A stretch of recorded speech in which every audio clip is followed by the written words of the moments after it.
Hi, volleyball fans, and welcome back to Volley Talk, the podcast created for volleyball lovers who want to dig deep into what is going on in NCAA and international volleyball.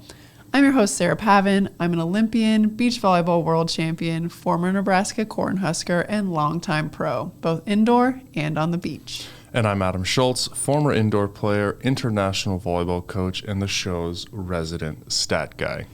We are business as usual this week, and full disclosure, we are going to take more of an international focus as the Men's Champions League quarterfinals started up and the Women's Champions League semifinalists are now set. So we are pretty excited about that. Conference play in NCAA men's volleyball continues to roll on with things going pretty much as expected this week. For the most part, there were a couple upsets, but nothing crazy. And of course, we have our usual love and PVF roundup. We are so excited to talk volleyball with you all, so let's get started.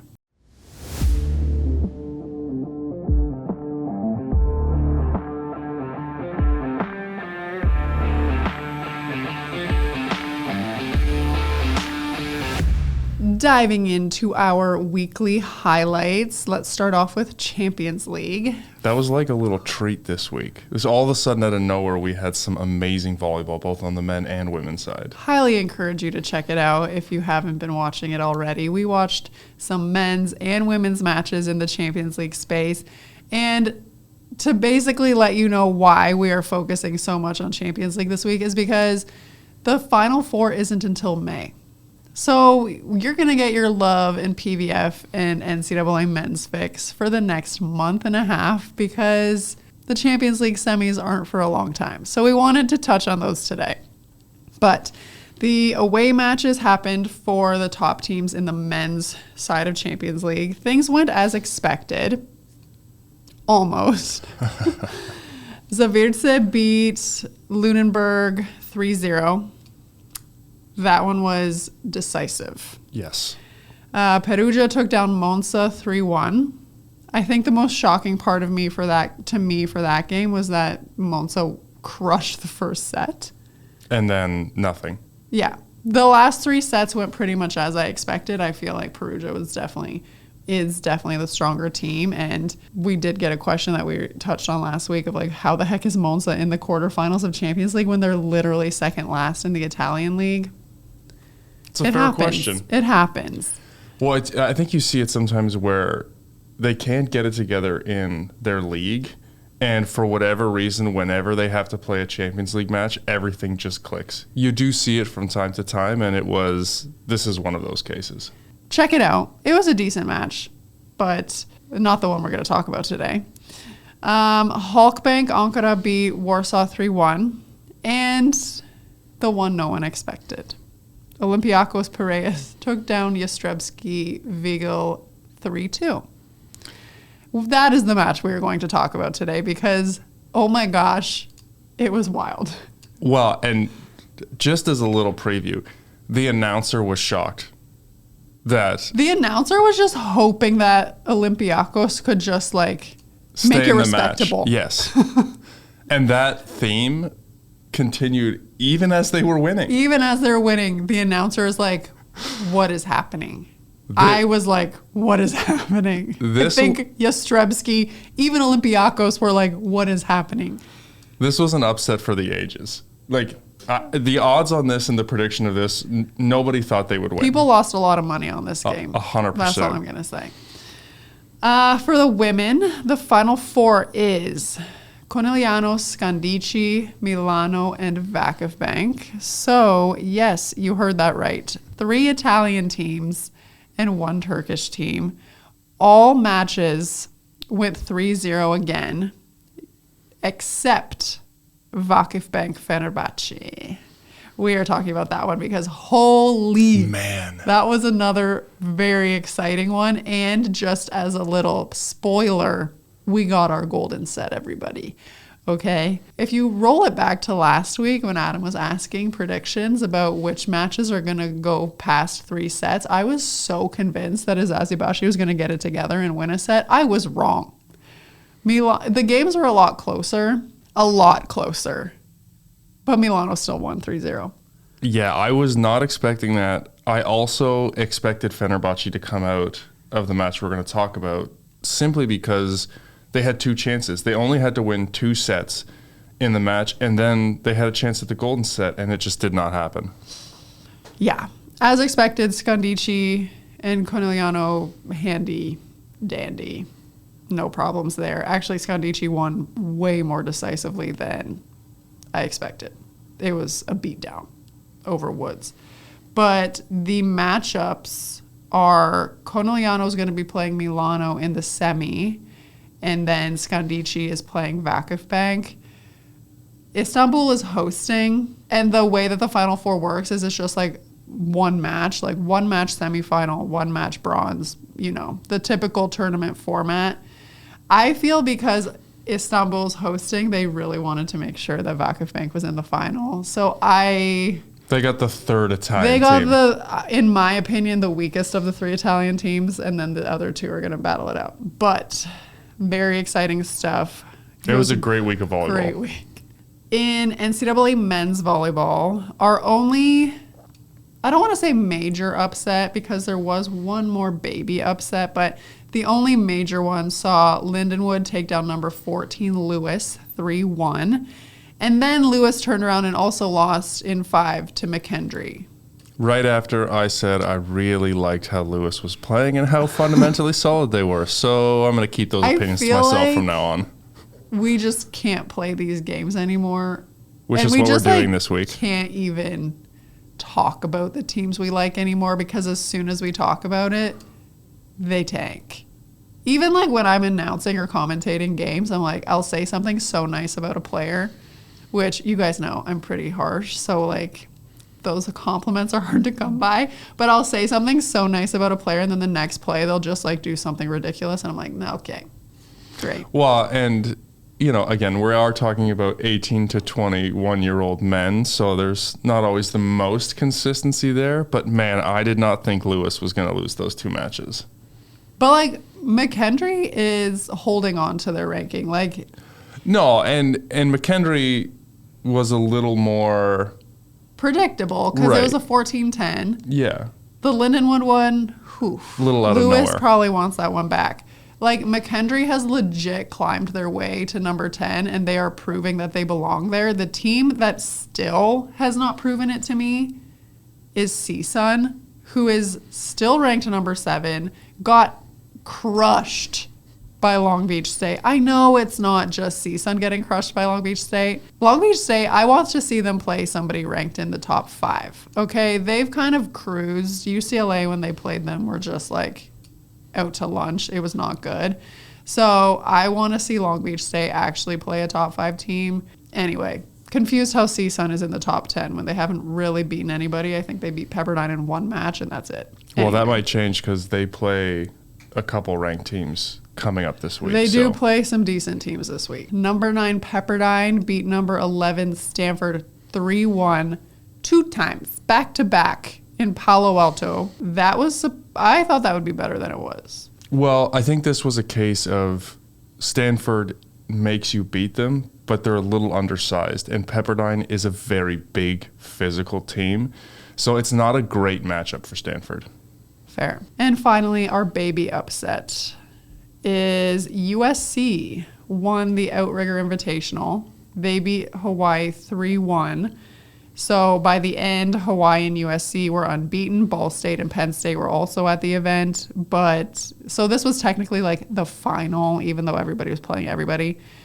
And yeah, USC beat them 3-1. I'm surprised. That was a 4-5 matchup, so it's not like anything crazy. But I need to stop saying that I love Hawaii so much because I'm like setting them up to fail, I think, against USC and against Long Beach when that comes. Well, it's hard to go into Hawaii and beat them. And I expected Hawaii to win that tournament. Now, that match happened late last night, so we haven't had a chance to watch it yet. That's on my viewing list for today. But I'm curious what USC's strategy was. I'm curious how they went about dismantling Hawaii because I thought Hawaii would win. Or did Hawaii dismantle themselves? Well, that's also a possibility. So maybe we can come back to that next week and we'll see what happens after we watch it. Overall, I feel like the ranking, like last week, heading into this week, the ranking stayed pretty steady, particularly for the top 10. You saw like a couple teams move like one spot, nothing crazy.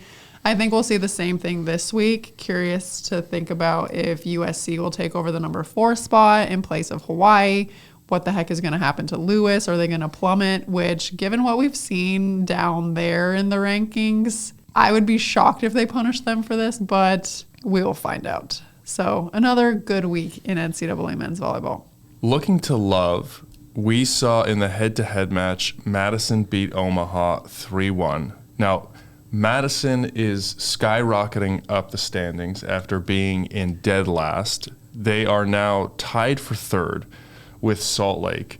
And we'll talk about this, but Madison and Salt Lake play this week. They have the same record. They have the same record. They have Madison ahead of them. I don't know if it's like how they've won, because I feel like Salt Lake goes 5 with everybody. Yeah, I'm unsure on their tie-breaking methodology, and I don't think it's posted anywhere. But they play this week, so there will be a clear-cut 3-4 coming up. And we'll predict that match later on in the episode. If we go to the weekend with love, Houston beat Atlanta, so Houston keeps winning. And then Atlanta recovered, beating Salt Lake City. Houston also went on to beat Austin 3-1 over the weekend.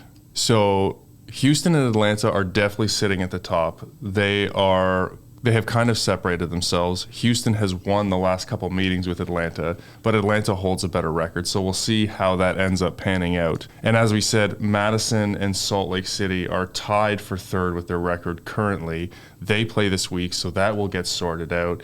And Omaha and Austin have made their way to the bottom of the league. So we currently have Atlanta in 1st, followed by Houston, Madison and Salt Lake, quote-unquote tied for 3rd, and then Austin followed with Omaha at the bottom of the league. So things are starting to kind of find their way to where we thought they would at the beginning of the season, which is interesting to see, and we'll see how the league pans out over the next few weeks. Now turning to the PVF, Orlando did not have a great week. They were stopped twice. San Diego defeated them 3-2. And then Omaha came back for a little payback and beat them 3-1. Just as I said from that game last week, is Omaha going to beat Orlando? And I'm like, no, absolutely not. I've seen nothing to say that Orlando's going to crack. Guess what? They were a little egg being thrown against the wall this week. Holy. So we'll see how Orlando rebounds coming this week after dropping 2. Atlanta had a really good week going 3-0. They beat Indy and Grand Rapids 3-1, and then they beat San Diego in a really close 3-2 win that went 16-14 in the 5th. So they had a very good week. And Vegas continues to struggle, as we talked about last week. They lost their only match to Columbus 3-0. So that does not seem like it's going to right itself anytime soon. I mean, they looked pretty rough and discombobulated last week, just like we kept talking about the panic that it seemed like with throwing subs in and out, like who the heck is even playing? Doesn't look like they've sorted that out. They need to find some sort of stability from somewhere, whether it's from the coaching staff, whether it's from a player. Nobody seems to have any idea what's going on. They started so well. I'm like, what happened? Is it an internal thing? Have teams just figured them out and they also were just coasting, didn't make any adjustments? I'm wondering. I feel like it's a little similar to Omaha in love. Mm-hmm. They clicked very well early in the season, and they just haven't been able to keep that going or make adjustments when teams have played them tough.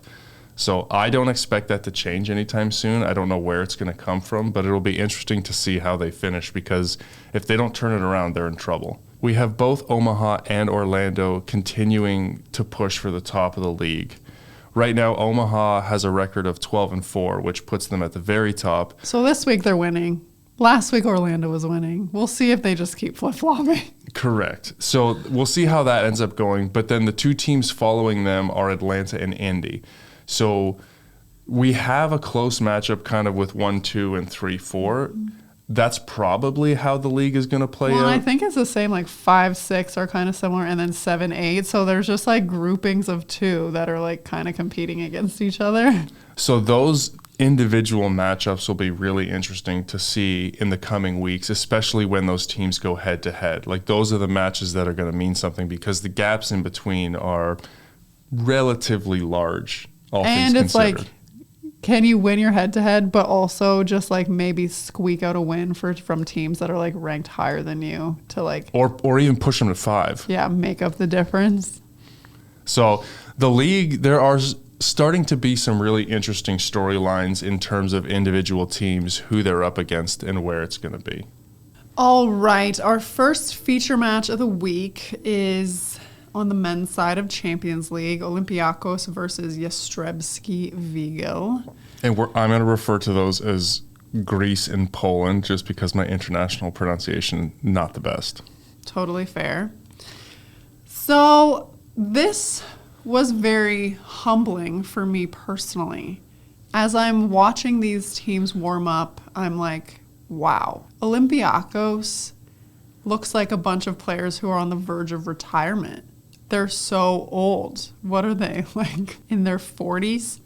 I looked at this roster because I was like, these guys are just like cruising through the end of their career, just living life in Greece, loving it. There were only 2 players that were my age, like literally born at my year, and the rest were younger. And here I was being like, wow, these guys are so old. No, apparently I'm the old one, so that was incredibly humbling. So now that that's out of the way. Well, and I think we should put a little context on this match for people who didn't watch it or don't follow internationally as closely. Greece is not the best league in Europe, and like this team had to fight through, we've been talking about champions, this team, Olympiacos, had to fight through the preliminary rounds. Like Greece does not get a team directly in. Correct. So this team had to like go through the preliminaries before even being able to compete. Yeah, and you know, if you looked at the rosters and who's playing, the Greek team definitely has players who are, like you mentioned, are kind of at the end of their career. I would say one of their best players, Gord Perrin, who's Canadian, you know, has retired from the national team, no longer playing internationally for their country. You know, probably took this contract. You're living a good life in Greece. It's a good league to be in. It's a good country. It's not where people go for the highest level of competition. Or for the most money. Right. It's just like comfortable. Yeah. And from what I've heard, it's just very laid back. You practice like a few times a week. But like, don't get me wrong, these guys on this team, they have are resumes. Legends, okay? 100%. They have resumes, but I was like, I didn't realize that we were legit the same age. Yeah. Or they were younger. So I was impressed sitting on my couch watching these guys play who are a year younger than me. I mean, okay, so the setter is Dragan Travica, who he is Italian, Croatian, but he played for legendary teams like forever, Trentino, Modena. Like his dad is a legendary coach, so he is pedigree. Very good. Like 2012 Olympian, Gord Perrin, Canadian, also great career. Masulovic and Pajenk are the middles. So Serbian, Slovenian, Atanasijevic is their opposite. So like these guys have a lot of international experience for Serbia, for their country. They just haven't, and some of them still are playing, but they just like, compared to Jastrzebski, where you're seeing Polish national team guys, like we've got Thomas Fornal, who is a starter for Poland on the outside, Norbert Huber, who starts for Poland in the middle, Anton Brem, German middle, Lukas Kaczmarek, who is one of the better opposites in the world. I think he got VNL opposite of the year like a couple of years ago. Benjamin Toniuti is their setter, who's French. He's a little older, but like looking at the rosters, we're talking about like current stars for very strong national teams versus former stars for national teams. Listen, so this match was in Greece. None of the Greek fans thought they were going to win. Nobody on the Greek team thought they were going to win. Nobody watching the match thought they were going to win, including the announcer, who's supposed to be unbiased. And, the Polish team, they thought they were going to come in here and walk over this team, which they did in the first two sets. Yeah. It wasn't even close. You had to watch this match all the way through, because if you watch the first two sets, the Polish team just dominated. They were physically better. I felt bad watching it almost. Agreed. Like, they were blowing up these guys with their serves. Like, with their attacks. They were going up. It was like one-on-ones. It looked like the other team didn't even know what to do. These guys were going up, hammering one-on-ones at like the 5-foot line. I was like, oh gosh. Yeah, it was, watching it, you would have turned the match off after two sets and go, this one's over. They're heading back to Poland. Like, see you in the next round. And then the third set happened. And, looking at the stats, it's still confusing, because the Polish team, quite frankly, was better than them. They had a better balanced offense. Their setter did amazing. They passed the same. They won in most of the statistical categories that matter. But the difference to me was, and I hate to say this, but the Greek team dug or got hit by balls on defense and found a way to score afterwards. Gord Perrin went off and was almost untouchable in the last three sets. He had 35 swings and had 20 kills. It didn't matter what he did, he scored. And their opposite went 14 for 32 on the match. And he wasn't very good in the first two sets, but he went back at one point. So the turning point in the third set for me was the opposite goes back and rips 3 aces. And we're talking hitting sidelines. No, it was just like they were just like playing the first two sets. And then it's like this guy goes back, Atanasievich, and was like, you know what? We're getting absolutely demolished right now. I am going to yoss this ball up here and hit it as hard as I possibly can. And whatever happens, happens. They stayed in. But we're talking one curls away from the libero who gets aced. The libero shifts over. The next one he hits into the seam, and then he goes to the other sideline. 3 aces in a row. Poland sides out, and then they go back and they get 3 massive blocks in a row. They scored 6 points in 7 or 8 rallies, and they never looked back after that. It was crazy. And they didn't set anybody else. Those two players. Well, I thought Chavika set the middle. I think his hands are beautiful. Well, the man is not jump setting. He's like, forget it. I need to save my energy here. I'm just going to stand on the ground and set.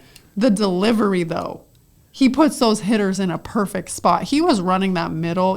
I understand they were setting Perrin and Atanasievich like predominantly, but I would say their Greek outside, Dalakouras, he came out of nowhere and he started doing really well. Well, he's a baby too. Baby. And then Travica was running the middle from all these angles, and I'm like, whoa. But I want to go back to that, because watching the match, you got the impression that he set the middle a ton.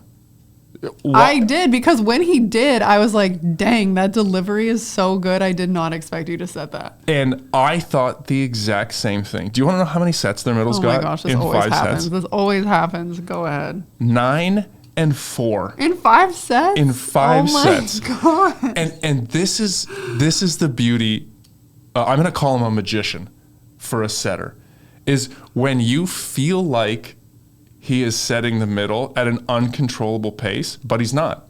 But that's the thing. I'm just like, as viewers who understand the game 100%. very well, if we're thinking that, as a player or something who is like so invested in the moment and is so focused on the game, you're probably thinking the same thing. Like, I have no vested interest in this match, and I'm watching this man set being like, wow. He runs the middle incredibly well. If you are under that much stress as a player, you're probably like not processing it either. So that was one of the reasons why I thought they were able to turn that match. Their outside hitters played incredibly well, but it just felt like the middle was always an option. And that opens up the pins for Perrin in the opposite. who, again, scored when they had their chances and had great third, fourth, and fifth sets. But that feeling that the middle is always an option goes a huge way to opening up and allowing those outsides to be efficient. I will say Olympiacos, it's like in the first 2 sets watching them, you could got the impression as a viewer that they felt like they didn't belong there. Correct. They were not cheering. They were just like head down, do not make any waves. Like, we know we're not supposed to be here. Just like, sorry, we're just going to play, keep quiet. And then after those aces that you were talking about by Atanasievich, all of a sudden they started getting animated. They started cheering. They started to be like, wait a minute. And then even the fans started to be like, He dragged them into that match emotionally. Yes. It was incredible to see. So there were 2 things that stand out to me looking at the stats for the match. One was they out-aced Poland 8-3. 3 of those happened all in a row. So over the course of the match, it was really 5-3, which is neither here nor there statistically over 5 sets. But that was the turning point. And then for me, Greece had 121 attack attempts to Poland's 104. So they were digging ball or getting hit by balls. But that's the thing. I don't like attributing luck to victories. But the ball luck that Greece found in those last 3 sets, there were situations where it was off the shoulder of the defender, chicken wing from somebody in the front row, perfect set. And there were a couple situations where the setter went up and hit the third ball and there was no block because nobody understood what was happening. Like, they were still under fire from Poland, and whether you credit it to defensive adjustments, to being in the right place, or to not being able to see the ball because it was coming so fast at them, they continued some rallies that were just spectacular. Watching it though, I felt bad for Jastrzebski because you could see them just like not knowing what the heck is going on and not knowing what to do. And I can relate to that. I've been in those situations where you're playing a team that you are better than, hands down. And for whatever reason, they are just unconscious and just everything is going their way. And you're just like, okay, like, let's keep going. Let's keep pushing. Like, we can do this. Like, we're gonna figure it out. We're gonna break through. And it just like wasn't happening. And you could see them like, holy, like, what do we do here? Well, and they had a couple pushes where, like, the third set happened and everyone you could see the Greek team was kind of laughing about it. Like, yeah. Wow, 3 aces and 3 blocks. Like, let's see if we can keep this going. And the Polish team came out. You could see them take a deep breath and come back and be like, okay, there's no chance that this is going to happen again. But I will say the Greek team kept the service pressure. Like, they went after every serve. Nobody took a night off. Nobody played it safe. They came at Poland hard from the service line. Well, and I will say Timothée Karl, the French left side for Jastrzebski, he struggled. So I thought that was an interesting tactic. He does not like passing with his forearms. Oh my gosh. He went down to his knees to pass with his hands a few times. And I'm like, my man, literally, let's learn how to use the platform. Okay. They went after him with a couple float servers, dropping that ball in short where he was like going to the ground and not passing particularly well. And I thought that was a genius strategy by Greece. Oh, absolutely. I was watching this match being like, this guy needs to be subbed out. And they did not take him out. No. They kept him in because he was a liability passing for them and attacking. He was struggling too. But I think like Jastrzebski is loaded with Huber and Brem in the middle. Like, come on now. And then you've got Fornal, who is, incredible. I really like him. Me too. He's got personality. I really like him. And Kazmarek on the right, like, there is no reason why you should not be able to score if you're Jastrzebski, but Timothée Karl's passing was a problem. Totally agree with you. And attack-wise, he got set 22 times. He had 12 kills, which isn't terrible, but he made 7 errors, getting blocked 5 times. Like, Greece scored a whole bunch of points off of him directly. Him specifically. And why he stayed on the court, that was, to me, that was the one kind of coaching error or head scratching piece. I was like, clearly you have really good players on your bench. Like, why not take him off the floor? Well, they're loaded. They've got some Argentinians on the bench. They're stacked with Polish players. Like, I was like, at least switch it up just for a few points to see if somebody can make a better impact. But they refused. It's like they didn't believe that they were going to lose. It's like, no, we are doing this, and like we are not bending. Like, I don't think they made a sub at all. No, I don't believe they did. Like, Fornal started amazing, and then you could see like he started to go down a little bit as the passing broke down, and then like some passing issues of his I felt bad for them. Well, to me, this is the definition of this is why you play. Anything can happen. When you have skilled players on both sides, people can have matches of their life. They can come out, a team can click. Like this was a match to me of why you play sport. It was so much fun to watch. You could see the team shifting. You could see the tension. You could see Poland puckering a little and looking at each other and being like, I literally don't know what to do. We did not prepare for any of these guys to do these things. No. And they just couldn't get it back. So the thing working in Jastrzebski's favor here is that they went 5. So you will probably remember us talking about the PVF scoring system. So that scoring system, as we have talked about, is used all over Europe. It's used in Champions League. So if you win in 3 or 4 sets, you get 3 points. If you win in 5 sets, you get 2. If you lose in 5, you get 1. So Jastrzebski left there with 1 point.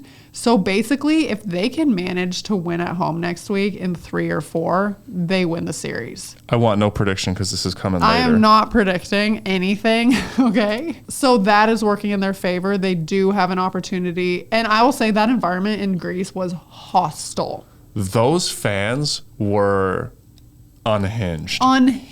I expected bottles to be thrown on the court eventually. Like, and trust me, I've seen it. I've played in Southern Italy. It happens. Okay. So don't come at me for hating Greek people. That's not it at all.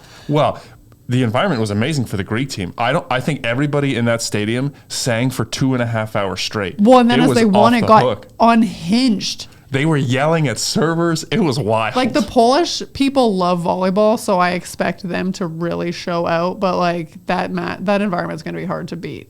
If you're just looking for a volleyball match to watch for the sake of watching good volleyball, this was a really fun one to watch. It never was dull. You were always curious as to what was going to happen. The momentum shifted. The team dynamics changed. This was just great entertainment. Wait until the beginning of April if you want, so that you can just buy 1 month of Eurovolley TV, just to last you until the final 4. €8. Just spend your €8, your $10. 2 coffees. If you don't want to get more than 1 month, just wait a couple weeks and then binge all these games because you will not regret it. Our second feature match of the week is another Champions League game, this time on the women's side between Vakifbank and Fenerbahçe. Wowee. This was another one that just had us just enthralled. Okay, before we get into this, I have a question for you. Yeah. If you were to look at these two teams on paper, which one is better? Well, I had Vakifbank was my pick to win this series. Mm-hmm. Remember when you asked and when we played the game a couple weeks ago? So Vakifbank was my pick. I knew that I wasn't aware of Fenerbahçe's entire roster. I think if I had known that, I might have had a harder time picking. So I knew that Melissa Vargas played for Fenerbahçe, but then I knew some of the deeper into the roster for Vakifbank. Yeah, let's just go over these rosters real quick so people have an idea. So for Vakifbank, the outsides are Marina Markova and Katerina Bossetti. Markova is Russian. She played at Syracuse and Florida, and now she's in Turkey. Katerina Bossetti, of course, captain of the Italian national team. The middle blockers are Yuan Jinwei, the middle for China, and Zeragunish, the middle for Turkey. The opposite is the Canadian Kira Van Rijk, and then the setter is Kansu Ojbe, and the libero is Aitza Aikats. So the setter and libero are Turkish as well. For Fenerbahce, the outsides are Arina Fedorovtseva, the young Russian prodigy. She has turned into one of my favorites. Oh my gosh, I love her. And Ana Cristina from Brazil. The middles are Ada Erdem and Ajli Kalatz. So two Turkish middles, both have played national team. Ada Erdem is the legend, has played forever. Opposite, Melissa Vargas. Setter is Bojana Dirca, the Serbian setter, who replaced Maja Onjenovic internationally recently. And the libero is Gizem Orje, so a Turkish libero. Wow.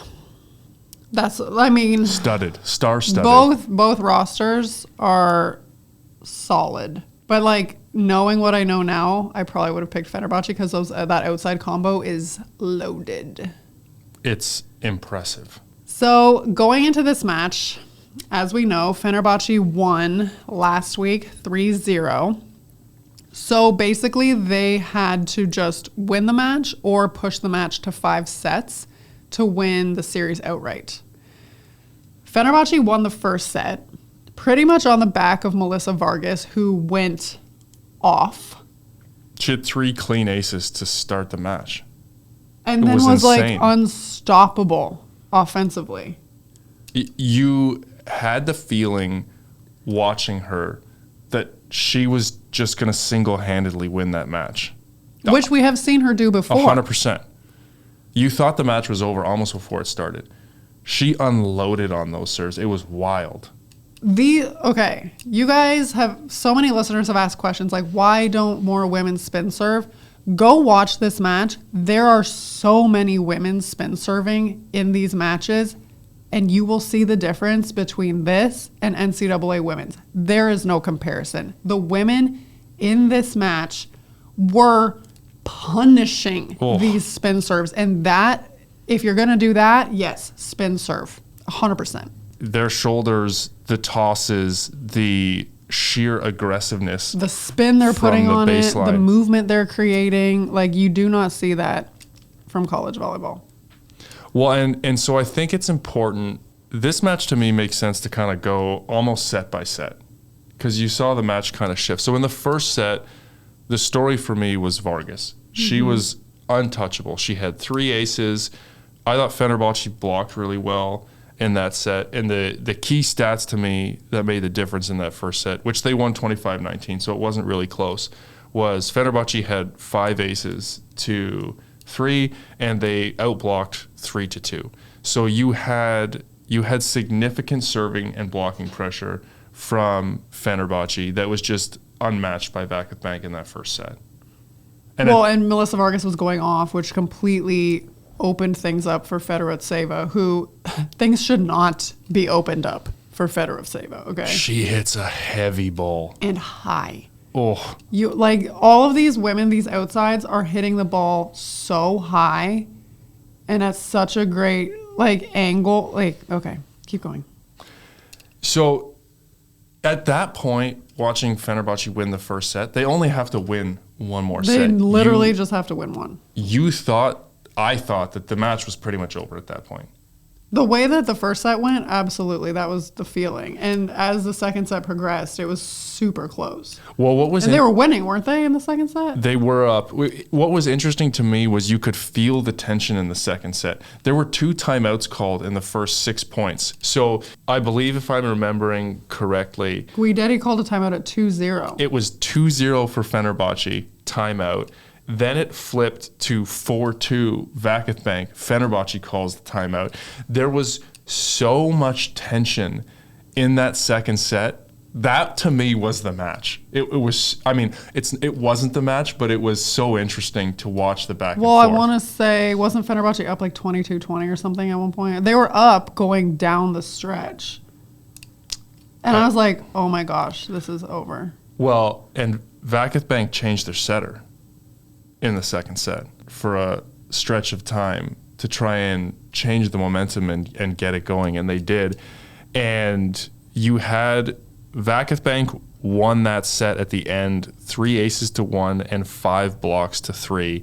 And you started to see Markova come on in the second set for Vakifbank. And we'll keep talking about her. Well, and Vargas decreased in performance. But you know what I think was so impressive? Zara Gunish, her blocking.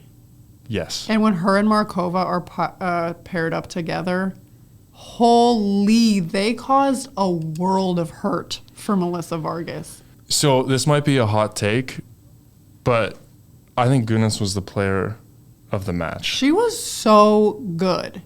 I'm like, did this woman have like 15 blocks? How many does she have? If you watch internationally, you know who she is. She's outstanding. She had 9 of their 17 blocks. 9. And these things were coming down fast. They were like hitting the center line, okay? So Vakifbank's strategy was to ride 2 players. You had Markova, who was lights out. She got set 53 times and had 26 kills. Almost half of the time she swung, she scored. And then, to her credit, Kira Van Rijk had 41 sets with 17 kills. Now, I thought she started slowly, but I thought by the end of the match, she canceled Vargas out. There wasn't a significant difference minus the first set as to their point production. And it took her a little while, but she found her footing, and I thought she played very well. So keep this in mind, 53 sets and 41 sets. I'm going to read the totals of the other players who were set in this match. The next highest was 11, and then 10, 9, and 6. Holy. But neither team really set their middles. This was essentially outside hitters versus outside hitters, and quite frankly, Markova just set herself above the rest. At the beginning, she was hitting insane angles, and then she started looking for hands more as the match progressed. Kira Van Rijk, give that girl line, she's going to take it. Yeah. Okay, she doesn't have a great angle swing, like she doesn't hit sharp, but do not let her hit line because I was impressed with how she was able to find it. And she hits a heavy ball too. Heavy, yes. So those two, and then we had Vargas start great. Fedoretseva was pretty solid all match. Anna Kristina was quiet in the first 2 sets, but I thought her set 3 and 4 were so good. Yeah, she was actually the most efficient player for Fenerbahçe. So the set totals were interesting for Fenerbahçe as well. So Vargas had 47, while Fedoretseva had 48, and Anna Kristina had 33. So they distributed the ball between all 3 pin hitters better than Vakifbank did. But Vargas was 18 for 47 with 11 errors on the night. She got blocked a lot. She got blocked a ton. And to me, that was the difference. Like those blocks, because Vakifbank outblocked them 17 to 11. Gunish, for me, was the difference in that regard. They didn't set her a ton, but she set the tone when she was in the front row. And emotionally, she was so engaged, so fired up. I mean, her and Vargas are international teammates, so there was a little bit of swagger going on they're buddies too, I think. And she let her have it. And it was fun to watch. It was a little chippy, and I'm all for it. But like, so going back to what you said, they distributed for all 3 attackers. Katerina Bossetti is not there to score points for Vakifbank. She is there to pass and play defense. When she was getting set, it was a struggle. Like, she's not as big. She's not touching as high as the other way. Like, she is there for ball control, and that's it. And could defense. She dug a ton of balls. Ball control. Yeah, fair enough. Oh, I'm just saying she did her job well. She 100% did her job, but every single set when it came down the stretch, they subbed in Daria Cevichoglu to score points. And I thought this young girl did outstanding. Like, got subbed in every set when Katerina went to the front row, did her job, scored some points for the team, and then Katerina came back in to pass again. So I think that was a really smart sub. I wanted to see them use Yuan Jinwei a little more. I think she's like 6'8", and every time they were running her on the slide, she was pretty effective. I would have liked to have seen both teams run the middle more, but it was really fun watching the outsides go at it. Well, totally agree. But I had to think, watching Fenerbahçe, when Vargas kept getting a two-man solid block, that at some point they would have thought, hey, we need to run the middle a little bit more. Güneş is just going out to the pin, sealing the block. Like, that was the adjustment that they could have made to make life a little bit easier for Vargas. And well, I know, no, do you remember they were trying to run the middle early, Fenerbahçe was, and Güneş was just chomping on it. And then they said, like, when you're running a quick, do not run it. Create space, because every time you're running a quick, they're all over it. So use the quick as a decoy. Only set the middle if you're going to run something. They said that at a timeout.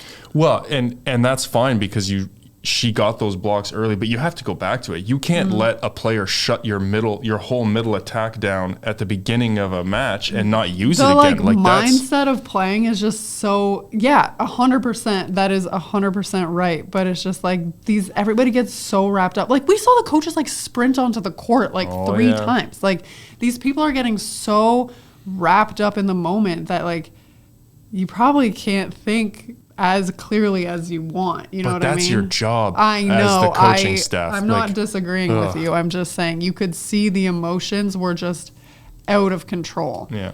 But yeah, they didn't go back to the middle at all. As fun as it was to watch the outsides and to watch the blocking on display, I was quite disappointed with the setting from both sides. I thought it hurt.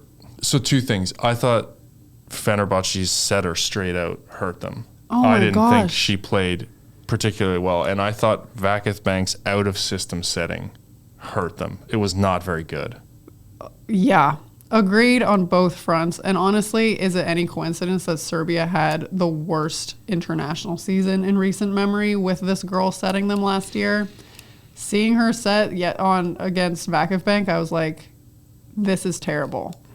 But Vakifbank was digging so many balls, and they could not put any away because their out-of-system setting was all over the place. Yeah, it was crazy because, like you said, Bossetti was digging a ton of balls, and they would put over free balls. It was... So many rallies lasted forever where it was just Vakifbank getting bombed with these balls and then sending free balls over and over again until somebody finally executed. It was... Whoa.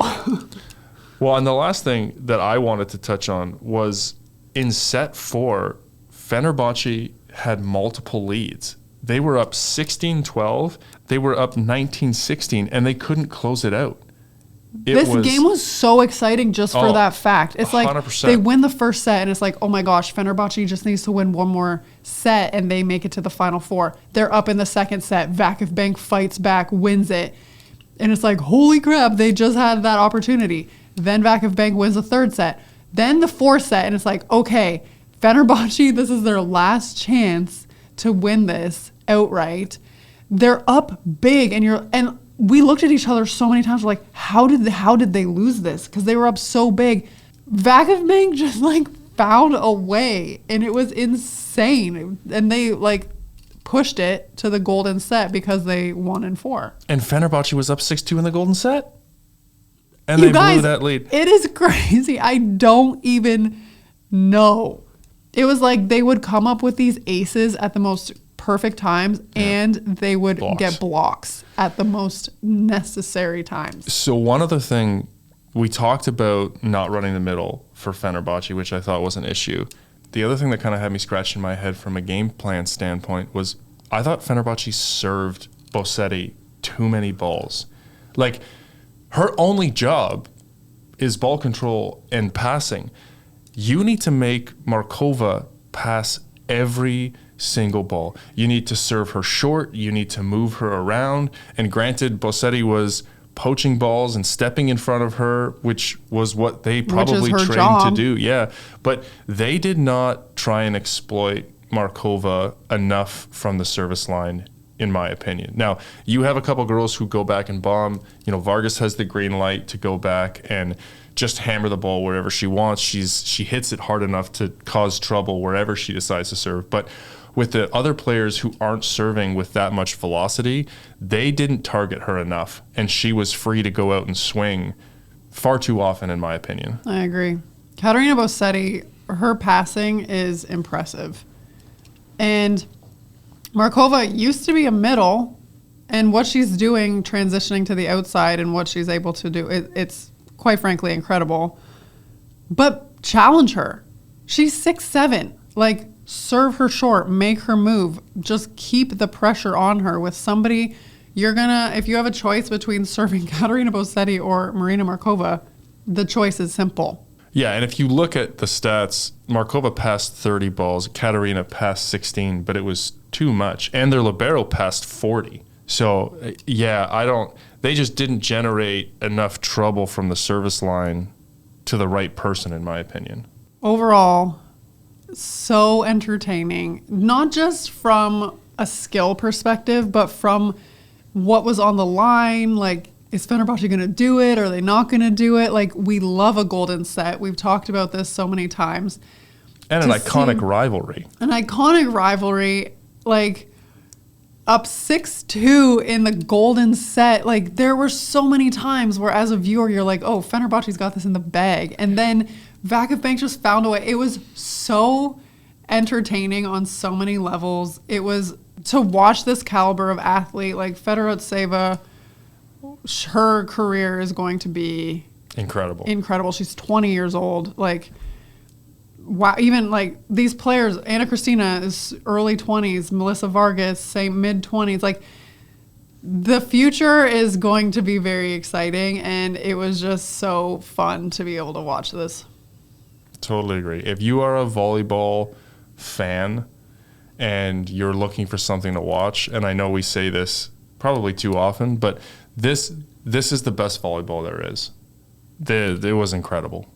Like, you want to see what we mean about the Turkish leagues, the Italian leagues, go watch this and you will see the differences that we are talking about between these leagues and other ones.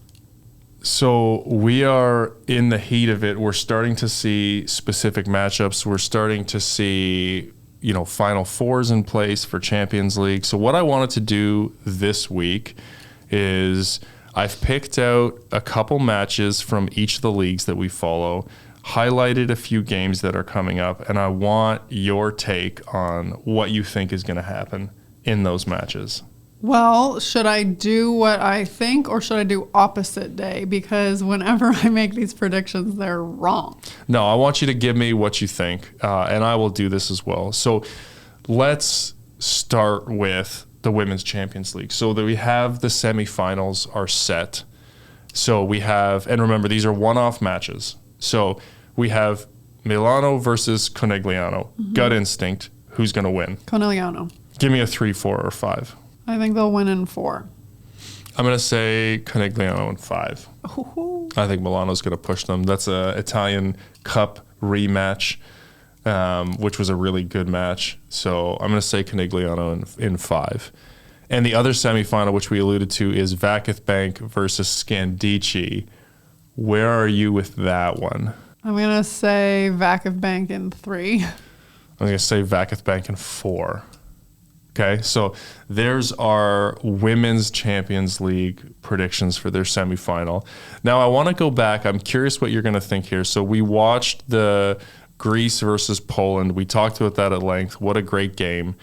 Now, that was the first round of the men's quarterfinals in Champions League. They are heading back to Poland. What do you think is going to happen in that match in Poland? My instinct is that Poland will win in 3. But should I give Olympiacos a bit of respect and say 4?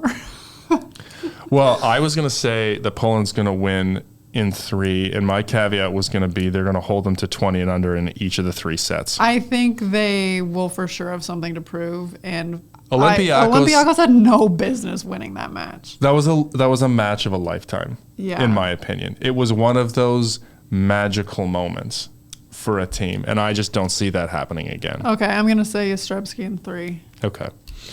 So those are our Champions League predictions. One we have to wait until May. The other one we'll know what happens. Well, I think next the week. other Champions League men's matches will all be straightforward. the same result that we saw. Yeah, I agree.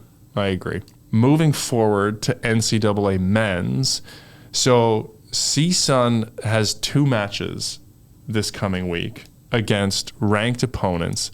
And, we've been talking about them having a ranking and not playing anybody, quote unquote, good. So CSUN, who is 7, versus Lewis, who I sewered last week at 14. You were nice to them. That niceness sewered them. Exactly. I picked them as being very well ball controlled, a team that makes you beat them, and they went and lost both matches. So CSUN and Lewis, what's your prediction? Full disclosure, I haven't watched CSUN at all. I'm just like, why are they ranked top 10? Maybe I should watch them. CSUN and Lewis, I'm going to say CSUN. Okay.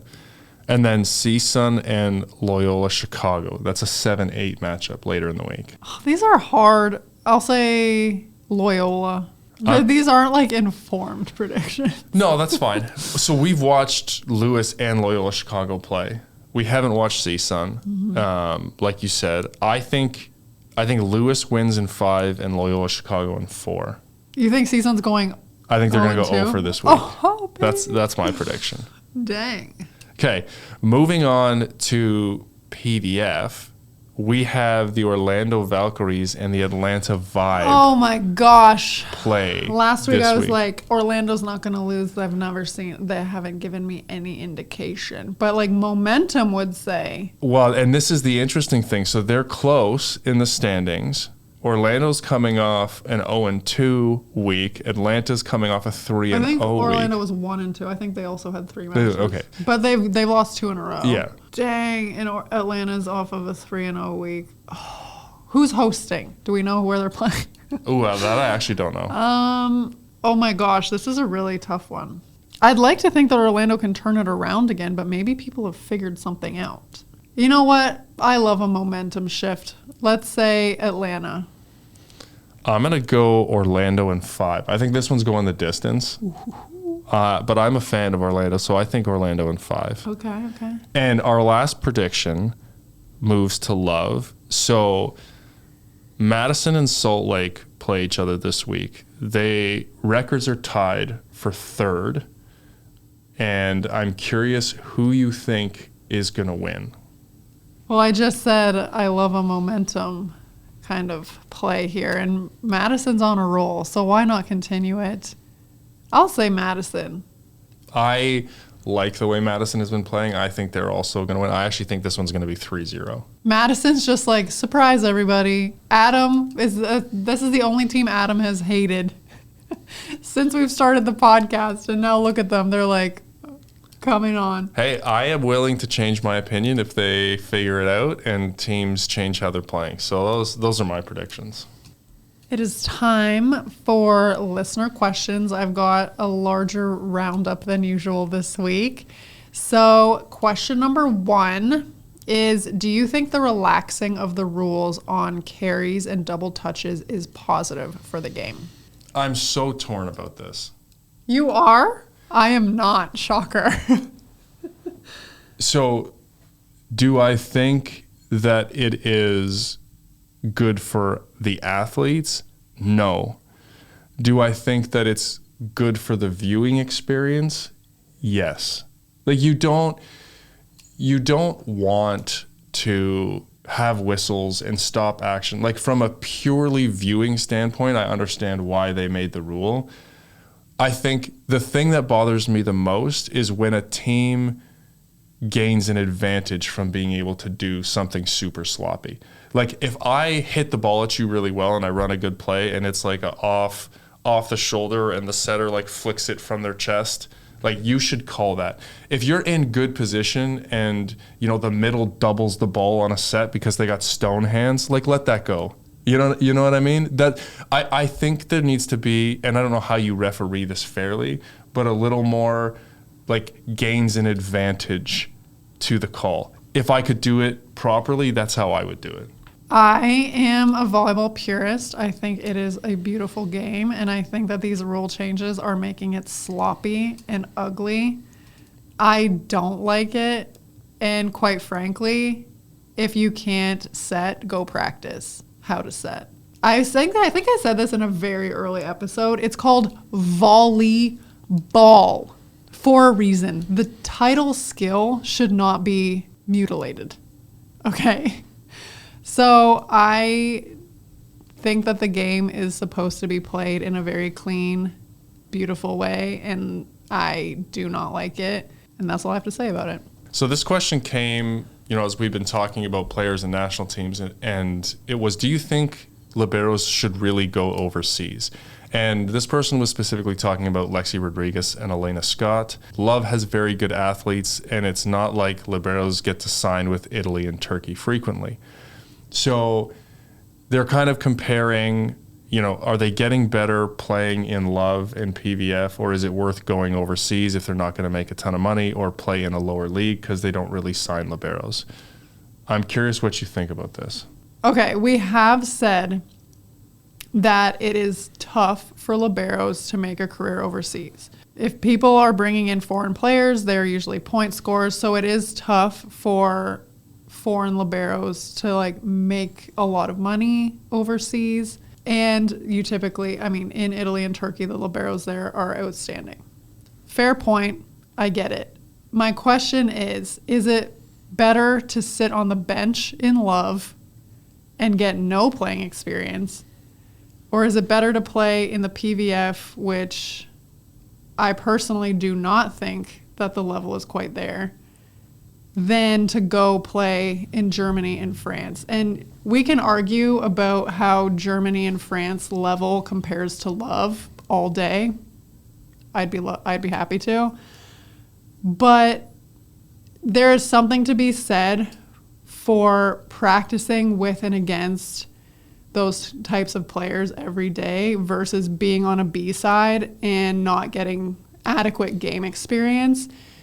Add to that the fact that you have opportunities to play Champions League, Chev Cup, matches like that, where you are going against national team athletes. The ball is coming at you faster, different angles, which you will experience internationally. So quite frankly, yes, I do think that Lexi Rodriguez and Elena Scott should go overseas because the opportunities for them to see the opponents and the level of competition that they will play at the international level is just more realistic and more likely to happen than it is in Love.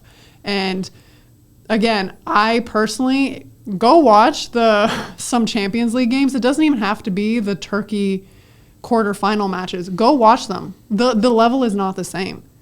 And so, yeah, I think it is important for them to do that if they want a national team career.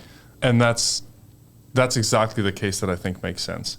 If your goal is to play internationally for the U.S., as I imagine that it is for Elena Scott and Lexi Rodriguez, go and be the second libero for one of those teams in those top leagues. And listen, national teams do this all the time. Everybody knows each other.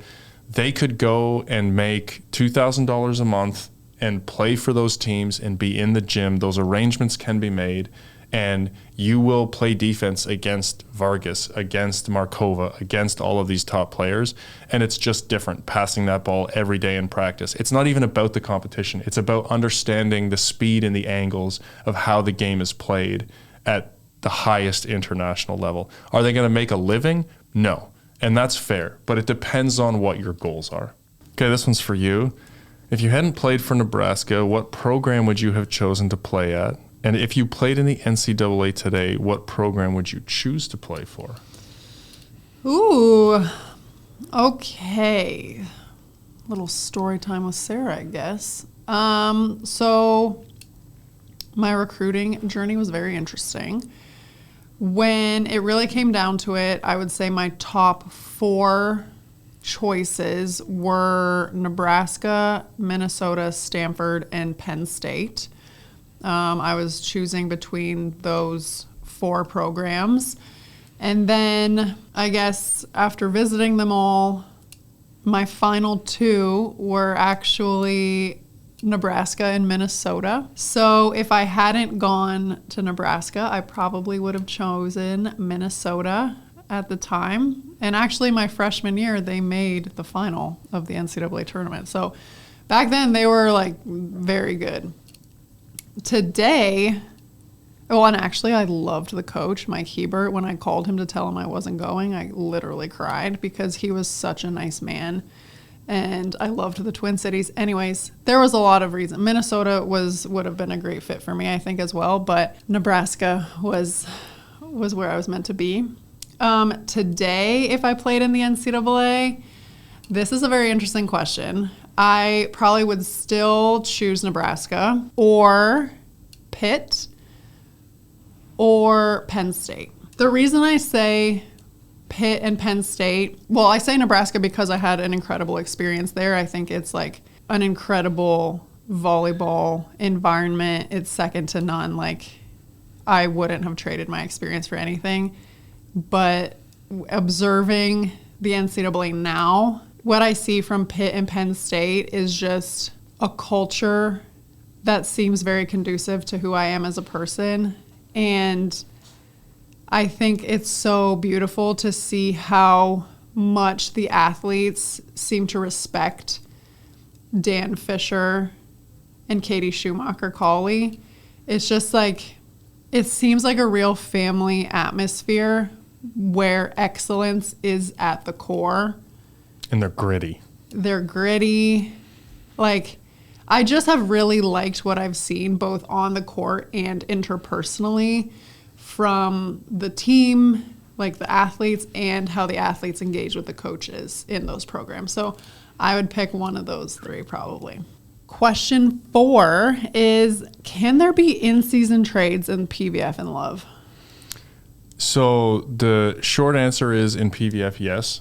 Wait, really? Yep. Teams and general managers can trade players, trade picks. In season? As far as I'm aware, I believe that is the case. I don't think you see it very often as of right now, but I believe that it is allowed. Somebody correct me if I'm wrong, but I believe that's the case.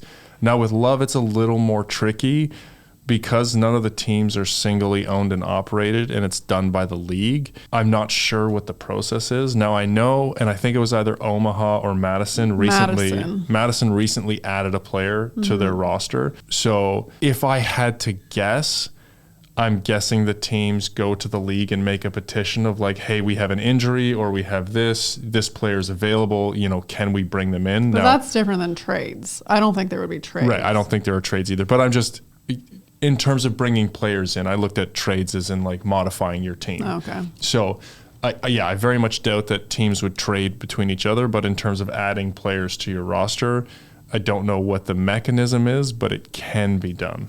Question 5 is, where does innovation separate from rule changes come from? Does it come from coaches or players? And this person, by innovation, meant a new technique that impacts the opposition or affects how the game is played and is adopted by others.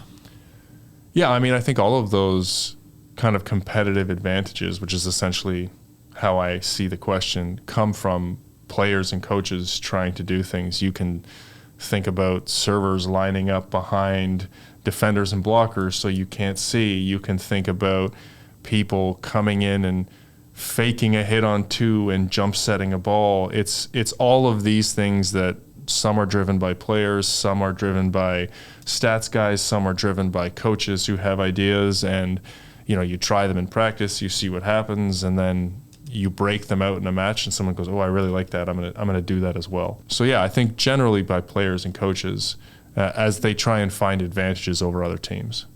And I mean, I think the biggest type of change we've seen from an innovation perspective is on the beach volleyball side recently. I would say the game since 2021 Tokyo Olympics to now, it's a completely different game. Just they've relaxed the hand setting rules, so you're seeing women in particular, so many women hand setting. The speed of the game has increased tremendously. You're seeing the offense be run almost like indoor right now with like how it's run to the pin, the jump setting. And I would say the jump setting innovation was probably started by the Swedish men. Mm-hmm. They came on the scene. They were really young, 19, 18 years old, and they were jump setting, and nobody had seen that before, but it was effective. And then now you see so many teams trying to do it. So I think, yeah, it's like coaches being like, I wonder if this would work, or players. It's a collaboration for sure, but yeah. And the last question we have for today is regarding positions. So Skinner moved to the opposite as a hitter for Love, and she played left side in college. What are the differences in the roles between an opposite and an outside? And then also, is there a difference between the two outside hitting positions on a team? Opposite is typically regarded as the point scorer. So their main role is to score points in the attack, blocking, and serving. Outside hitters, you typically see them be a little more well-rounded and perform all skills. So they are required to pass and play defense in addition to scoring points. So I would say that that is like the main difference between the two positions. As an outside, you have to focus on both sides of the game. Not that you don't as an opposite, but the expectation of your role is not on the defensive side. Whereas like as an opposite, it's mostly like a single-minded focus of just score points. So it's definitely a different mindset shift, and the expectation of what you need to do on the court changes. There is a difference between the two outside hitting positions. So as we know, there are 3 rotations when the setter is in the back row. So there are 3 hitters in the front row. And then when the setter gets to the front row, there's only 2. So typically when the setter is in the front row and you have 1 less attacker, you want your stronger attacking left side to be up front with the setter because you have less options. You want to make sure that you have a prolific scorer up there with them. The hitter who is typically in the front row when the setter's in the back row is usually better at ball control and defense. They aren't required to carry as heavy of an offensive load because there are other hitters in the front row with them. So I would say that that's the biggest difference, unless you have something to add. No, I think that was very succinctly put. Thank you so much to everybody who submits questions. We still have a very long list that we have to get through, but we love hearing what you guys have to say, answering the things that you're curious about. So continue to send them in. We love to receive them. And this is always my favorite part of the show. All right, looking forward to this week. Now, we talked about some of these in our predictions, but we'll go over them here and you'll see them in the description on YouTube. If we look at Love this week, the head-to-head match is on Thursday at 8 o'clock Eastern, and that's between Madison and Salt Lake, Madison winning 3-0. You can see that on Love Live or DAZN. The Weekend in Love is in Omaha, so we'll see if they can turn things around. On Friday and Saturday, the Friday matches are Omaha and Austin. That's on ESPN Plus, and the Saturday matches can be found on Love Live or the Women's Sport Network. Champions League men's quarterfinals are going to finish up this week. Those matches are going to be Tuesday, Wednesday, and Thursday, and you can find those on eurovolley.tv. If we look at the NCAA men's action, Friday and Saturday at 9 o'clock Eastern, Grand Canyon and BYU play a back-to-back series. That's going to be on Big Ten Plus. And then on Saturday, CSUN plays Loyola Chicago at 7 o'clock Eastern. Again, Loyola Chicago is going to win that one. Probably on ESPN Plus. And finally, if we look at the PVF, Wednesday at 10 o'clock Eastern, San Diego and Orlando have a rematch from this past week, and that is going to be on the PVF YouTube channel. On Saturday at 7 o'clock p.m. Eastern, Omaha plays Indy, and that's on Fox Sports 1. That concludes this week's episode of Volley Talk. There's always something shaking in the volleyball world, and we hope you enjoyed this little fix. Be sure to follow the show so you don't miss any updates, and we'd be so grateful if you'd leave us a 5-star review. You can also find us on Instagram at volleytalk_podcast. If you have a topic that you want us to discuss, be sure to let us know by reaching out to us on Instagram or at info@sarahpavin.com. Thanks so much for joining us, and we'll be back next week.